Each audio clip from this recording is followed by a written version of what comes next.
Hello students, हम लोग करने वाले हैं chapter number first exercise 1.3 class 10 math. चलिए स्टार्ट करते हैं। हम लोग क्वेश्चन नंबर 3 पे आ गए हैं। क्वेश्चन नंबर 3 में हमें प्रूव करना है कि कुछ नंबर दिए हुए हैं, दे आर इरेशनल, और उसमें फर्स्ट नंबर है 1/√2। तो 1/√2 हमें इरेशनल प्रूव करना है। तो सबसे पहले तो हम लोग यहाँ पे ये अज्यूम करेंगे कि ये हमें गिवन होगा कि जो √2 है वो एक इरेशनल नंबर है। और अगर ये आप लोगों को बड़ा क्वेश्चन आता है कि प्रूव करें, तो फिर पहले आपको √2 इरेशनल प्रूव करना पड़ेगा, जो हमने प्रीवियस सेशन में देखा था किस तरीके से √5 इरेशनल प्रूव हुआ था। चलिए स्टार्ट करते हैं हम लोग 1/2 के साथ। सबसे पहले हम लोग क्या करेंगे, 1/√2 को √2 से मल्टीप्लाई और डिवाइड कर देंगे, ताकि ये जो नीचे डिनोमिनेटर से रूट हट जाए। तो ये बन जाएगा √2/2। तो हम लोग क्या लिखेंगे, let √2/2 is a rational number and can be written in the form of P upon Q, where P and Q are co-prime numbers। मतलब जो HCF है वो P और Q का 1 होगा, and Q should not be equal to 0। तो इसका मतलब है कि √2/2 is equal to P upon Q। Q is not equal to 0। अब √2 तो इधर ही रख लेंगे, और जो 2 है वो क्रॉस होके मल्टीप्लाई में चला जाएगा। नाउ अब हमने P और Q को को प्राइम नंबर या इंटीजर्स माना है, और 2 को भी एक इंटीजर है। तो इसका मतलब क्या हो गया, 2PQ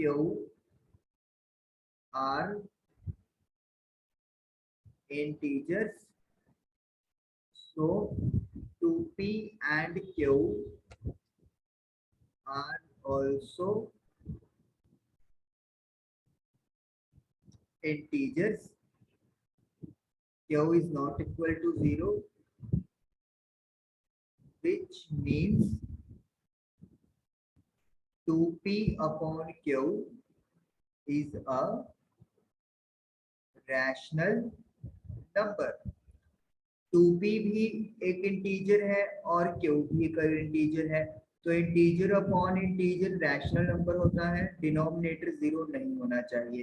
तो इसका मतलब क्या है कि जो राइट साइड है वो हमने रैशनल प्रूव कर दी।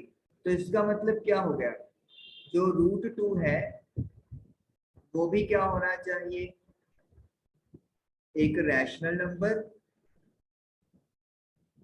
But √2 is a rational number। So our assumption is wrong, and by method of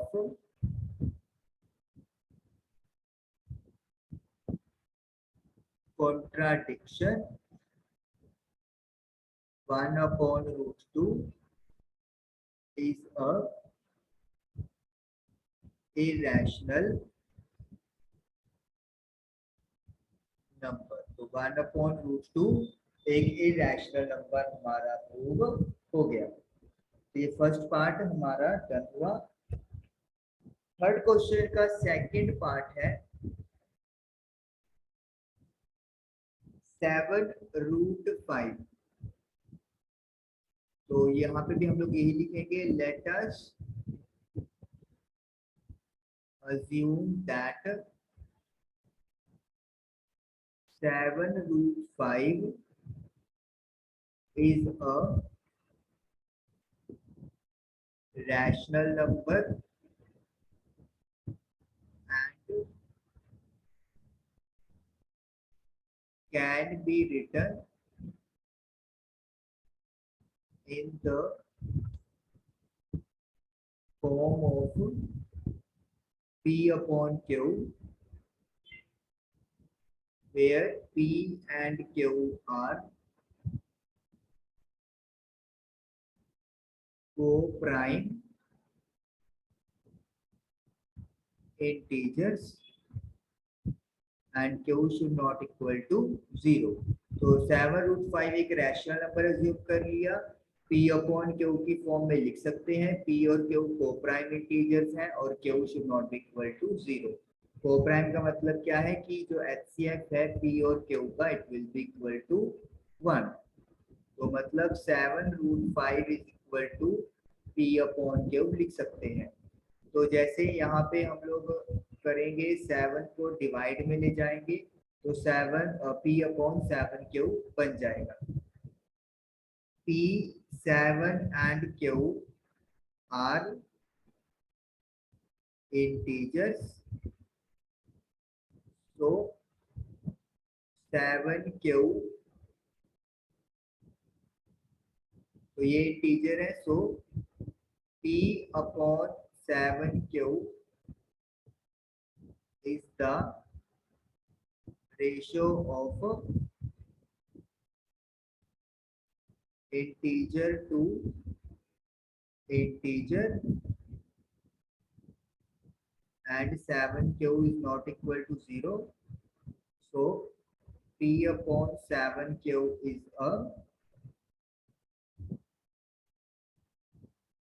rational number. तो 7 अपॉन P अपॉन 7Q जो है वो एक इंटीजर अपॉन इंटीजर का रेशियो है. 7Q 0 के इक्वल नहीं है, तो इसका मतलब P अपॉन 7Q जो है वो एक रैशनल नंबर हो गया. तो इसका मतलब ये है कि अगर राइट साइड रैशनल है तो √5 भी क्या होगा, एक रैशनल नंबर होगा.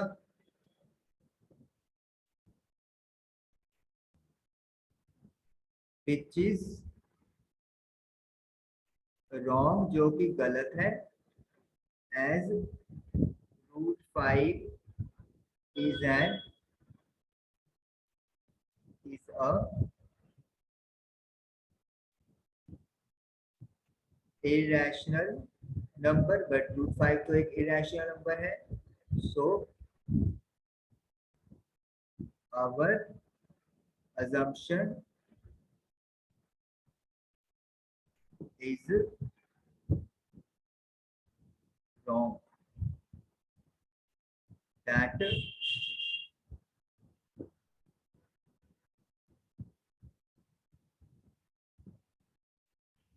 7√5 is a rational number. 7√5 is a irrational. तो इस तरीके से हमारा सेकंड पार्ट भी डन हुआ. थर्ड पार्ट है 6 प्लस √2, लास्ट पार्ट है. तो यहाँ पे भी हम लोग वैसे ही लिखेंगे. Let us assume that 6 plus √2 is a rational number and can be written as P upon Q, where P and Q are co-prime integers and Q should not be equal to 0। तो p और q को prime integers हैं और q 0 नहीं होना चाहिए। तो यानी कि 6 plus root 2 is equal to p upon q। तो 6 को जब आप दूसरी तरफ लेके जाएंगे तो इट विल नेगेटिव माइनस का 6।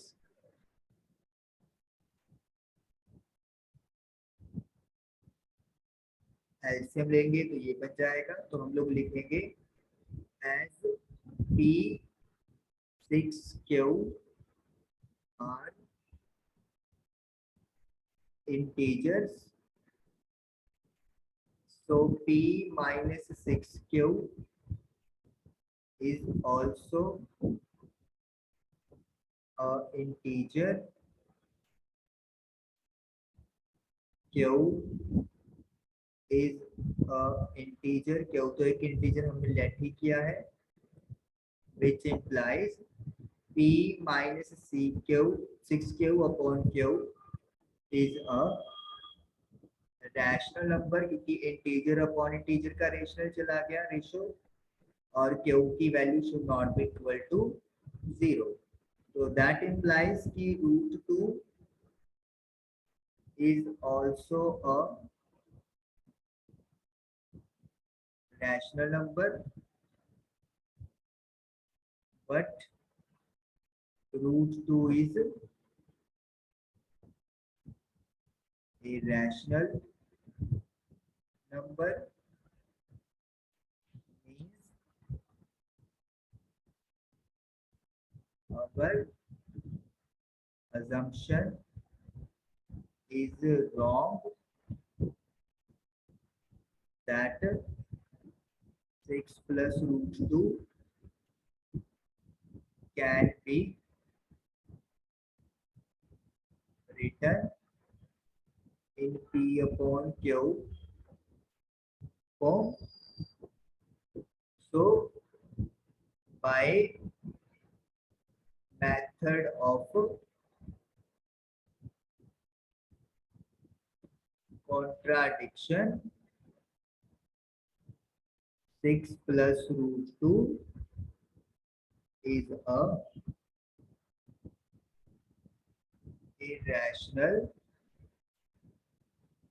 नंबर। तो 6 प्लस रूट 2 एक इरेशनल नंबर प्रूव हो गया। तो इस तरीके से एक्सरसाइज 1.3 का थर्ड क्वेश्चन हमारा कंप्लीट हुआ और 1.3 एक्सरसाइज हमारी डन हुई। चैप्टर नंबर फर्स्ट इस साल के सिलेबस के अकॉर्डिंगली हमारा फिनिश हुआ। Thank you for watching the video.